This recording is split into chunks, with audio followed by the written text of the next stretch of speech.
Hello, welcome to today's video. Today we're going to be talking about animals. So first, I want you to think about this. Why do animals misbehave? Please think about this before class. Now please pause the video, go to the other video I linked, and then watch it, then return. Okay, we're going to share what we saw in the video.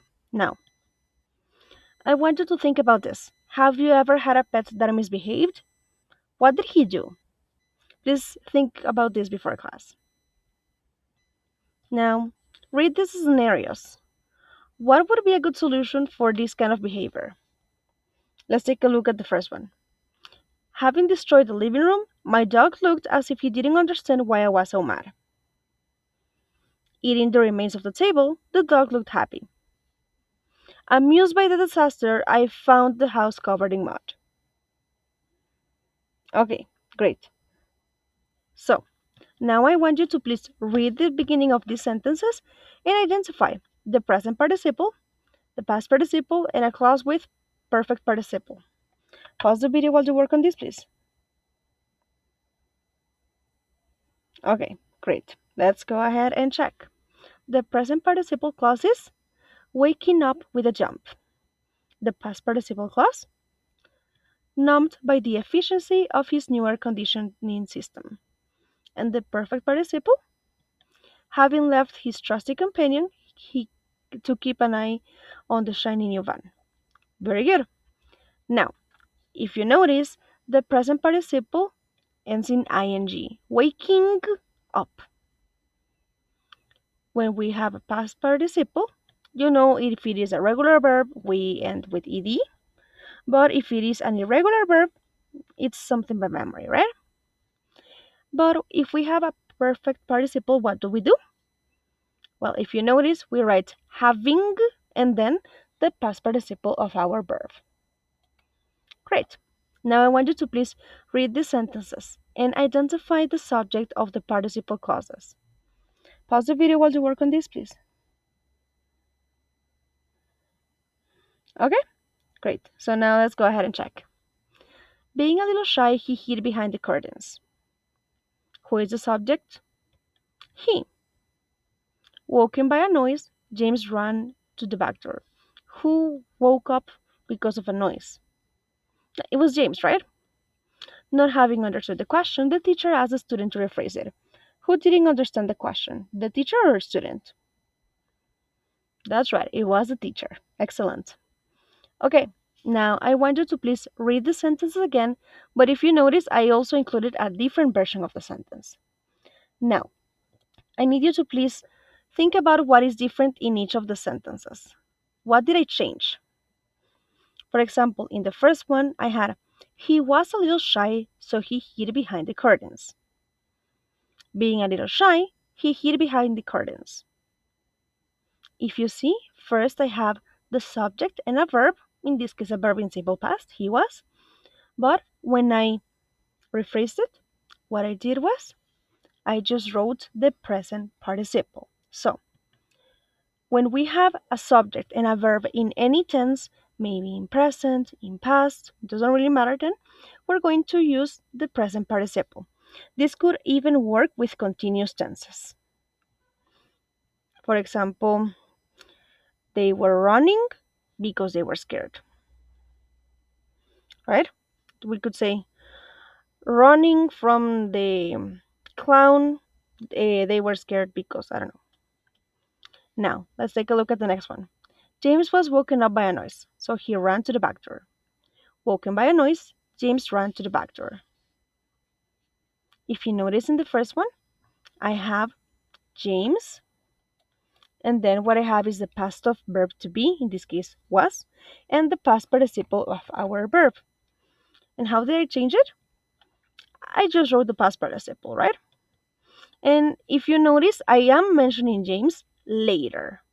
So in the second sentence, instead of saying he, I wrote James, so you know who we're talking about. Work on the next one, please. Pause the video. Okay, now let's go ahead and check. So if you notice in the original sentence, I had the subject and the past perfect. In this case, it could also work with present perfect.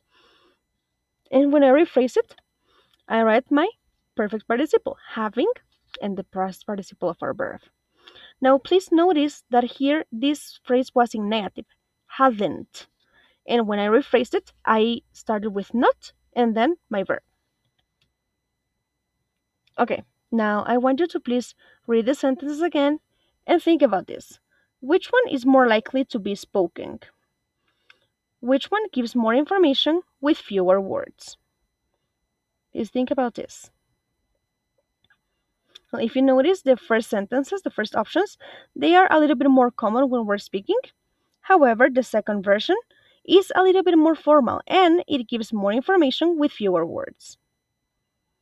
Now let's go ahead and practice. Let's go to workbook page 24, exercise 4. We're going to read the text and underline the most appropriate participle clause. You already have the first one done for you. 54 airplane passengers, having spent 3 hours waiting at LaGuardia Airport, were finally informed that their flight had been cancelled due to technical problems. On the news, on hearing, or on having heard, or in unheard. What do you think? On hearing the news, one of the older passengers marched up to the airline office. What do you think here? That's right, demanding that they all be put on the next possible flight. Pause the video while you work on the rest, please. Okay, now let's go ahead and check. However, having overbooked the next flight, there was very little the airline could do. The passengers all crowded around the airline desk, shouting and protesting. They threatened to block access to the other passengers trying to reach the check-in desks. Finally, wanting to do something to appease the angry crowd, the airline offered all the passengers free flights to the destination of their choice. Appeased by this offer, they calmed down, took their seats, and waited another 3 hours before they finally took off, more than 6 hours late. Excellent. Now go to page 25, still in the workbook, exercise 5. We need to write the sentences using a participle clause.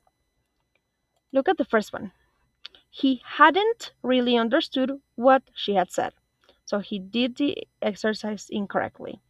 In this case, if you notice, I have a past perfect, hadn't understood, and I'm changing it to the perfect participle. Not having understood what she had said, he did the exercise incorrectly. Let's look at letter B. He is American, so he finds it hard to follow them when they start speaking Spanish. He is. We have the present verb, in this case is. How are we going to change that? To the present participle, that's right. So we're going to write being American. Should we write so? No, right? Being American, he finds it hard to follow them when they start speaking Spanish. Excellent. Pause the video to work on the rest, please. Okay? We're going to check this during class, okay? I will see you then. Bye-bye.